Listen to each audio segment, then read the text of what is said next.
we asked Google the simplest question, clearly. What are the greatest threats to face humanity? And back in 2020, in amongst the fraud and the weapons of mass destruction, no AI on the list yet, back in 2020, the top risks were all related to one thing: climate change.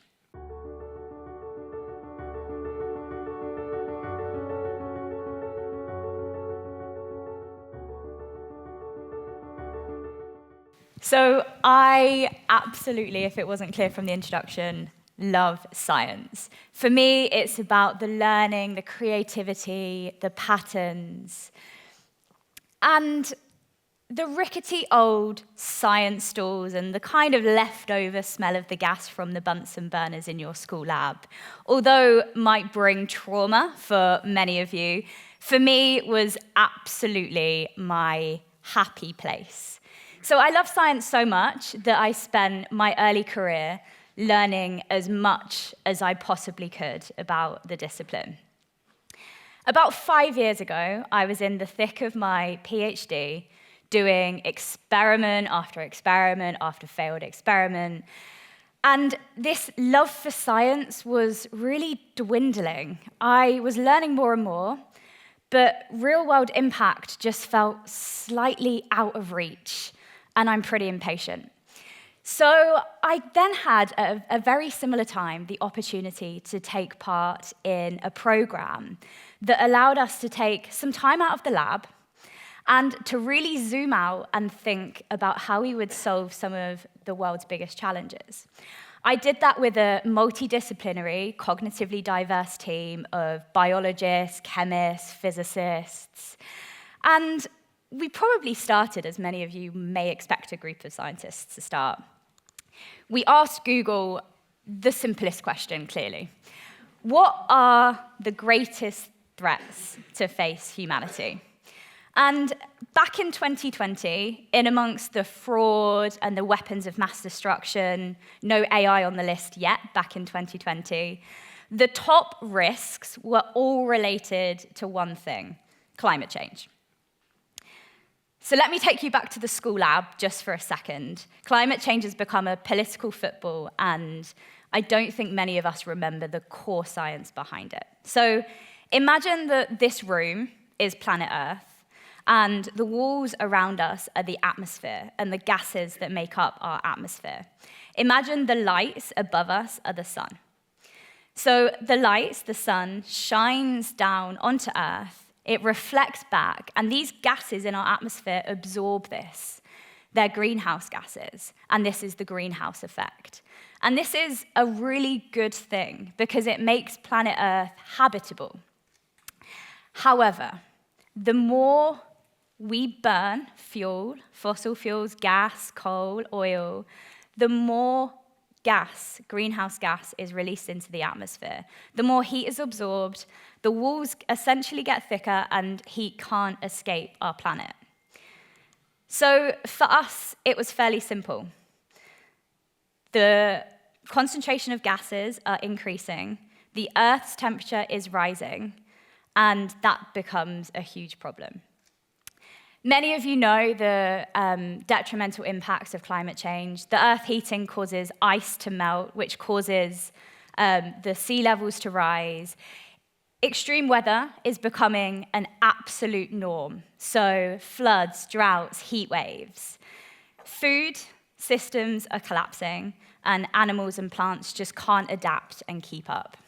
And this isn't just a problem that's affecting other people. This is affecting every single one of us right now and today. In June 2022, the UK hit 40 degrees for the first time ever, and this created thousands of heat-related deaths. By 2050, 1 in 4 homes will be prone to flooding in the UK, and today, there are homes that are uninsurable because of climate change. May, the month we're in now, has been the hottest start to May on record. So we need to hit net zero as per our legally binding Paris Agreement pledge by 2050. So that essentially means that we need to reduce emissions to zero based on pre-industrial levels. And many of you may not know, we're halfway there. Our territorial emissions since the 1990, have decreased by half. And this is mostly due to electrifying our grid. So swapping some of the fossil fuel power out for renewables, onshore, offshore wind, solar. And this isn't just a good decision for the planet. This is a decision that just makes sense. It gives us security of supply. It protects us from price volatility. And no one could predict the decrease in price that renewables have shown. However, this first 50% has not really impacted many of our lives. Maybe you haven't done anything differently. But the second 50% is really where it gets quite difficult. So we got together as a team and we thought, what does this next 50% reduction look like? So we need to restore peatlands, we need to plant more trees, we need more renewables, sure. We need to drive electric cars when our petrol or diesel cars are end of life. And we need to swap our boilers for heat pumps when the time is right. So this next 50% represents quite a significant challenge. However, as well as all the things I've just listed, we also need to consider the materials that are around us. And there's no greater user of materials than our built environment. So by built environment, I mean the environment that we work, live, play, move around in. The built environment uses a whopping 40 to 50% of all resources that are extracted, and is also responsible for about 40% of energy-related emissions. So climate change, built environment, as a team we were sold, this is where we should be putting our efforts. And this was the start of Lowcarbon Materials, a company that would become globally recognized, award-winning, for providing the leading solutions for the built environment to reduce the climate footprint of some of these materials. We conducted experiment after experiment, trial and error, developed new materials, new technologies, and then it really occurred to us, the built environment is so vast. Why are we not using it as a carbon sink? Why are we not using these materials to permanently store CO2 so that we can demand more functionality out of the materials around us? So after many late nights and multiple successes and failures, we developed materials that are additives for some of the most commonly used materials, so concrete and asphalt. These additives remove or avoid more carbon dioxide from the atmosphere than it takes to create them. So essentially, they're carbon negative. We work with manufacturers, architects, contractors all across the UK to incorporate these materials into projects. We've helped decarbonize motorways, local authority roads, and we've now reduced and avoided hundreds of tons of CO2 getting into our atmosphere. We also use waste. And currently, 3 things happens to our waste. It's either landfilled, which is not so common anymore because it's pretty expensive. It's incinerated, so burned, or it's recycled.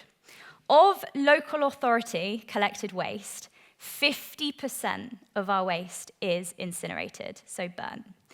And this is estimated to release about 15 million tons of CO2 into the atmosphere, notwithstanding super useful resources that we're just burning. So we also use waste in that way.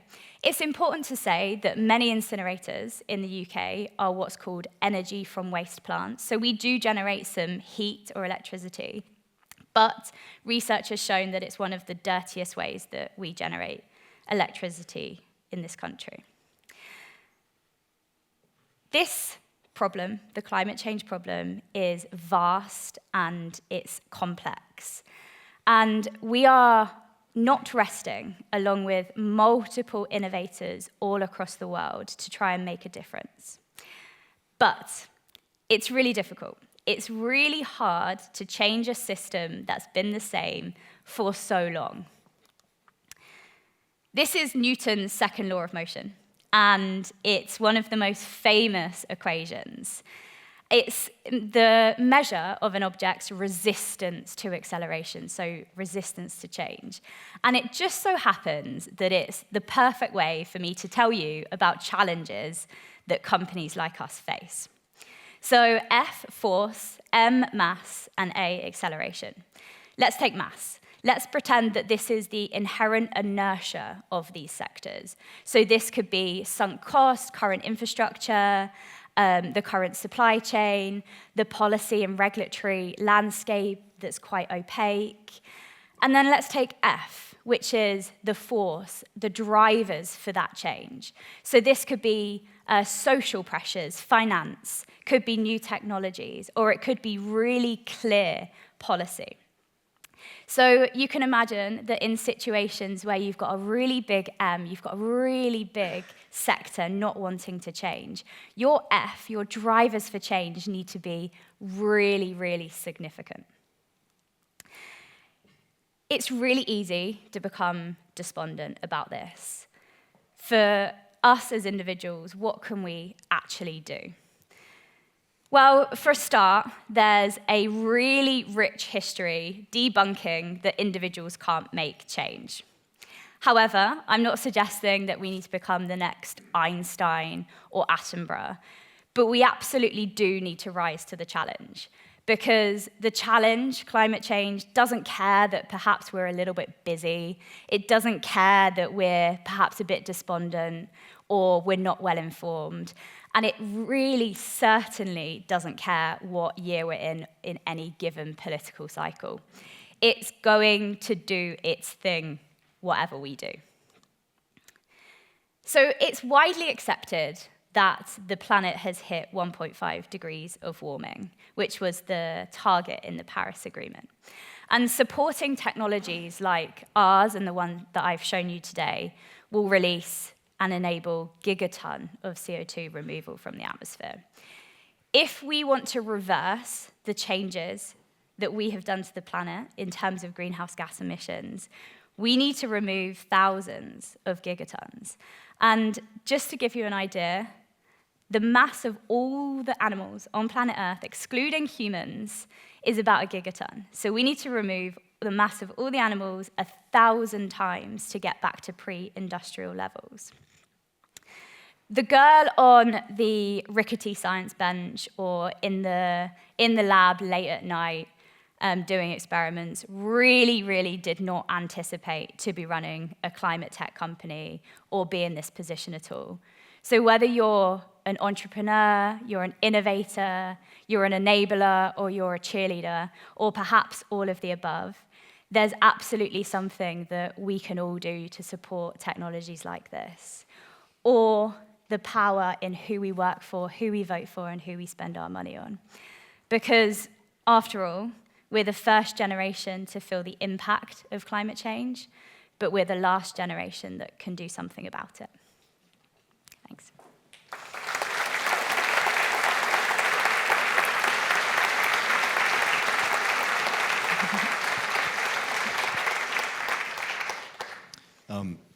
Thank you so much. It's very sobering just to kind of review all the stats and the data and to kind of be reminded. I pinned a lot on 2016, but it felt like with the arrival of 2016 and sort of global populist politics, amongst other things, that we kind of maybe lost some of the focus we used to have on climate change, and that it is obviously continuing to happen. And it's gone from this thing that's happening in the future to something we can literally feel, if not every day, then certainly at least a few times a year, that things are different. And as you've mentioned, there are some historical records that are being broken here and in other places. So, I mean, do you have any sense as to, I mean, in your work, I mean, are you finding that people are actually still, receptive? I mean, there's obviously, it seems like a significant block of our side that just is in total denial that this is all concocted, this is a a big climate change industry to, that is just peddling lies or vastly exaggerating the information. Is that changing? Why? Why is this still a question? I think the most unhelpful thing is that this challenge has become a political football, and we need to take the politics out of it and look at the data. Yeah. And the data is getting worse and worse, and there's other things happening on the planet as well, and it's all about focus. Humans can only focus on certain things at certain times, and AI, wars, sure, etc., is taking a lot of the focus. Quite rightly. I'm not suggesting that we forget all of that. But we need to remember that this is happening anyway. Like, it's happening.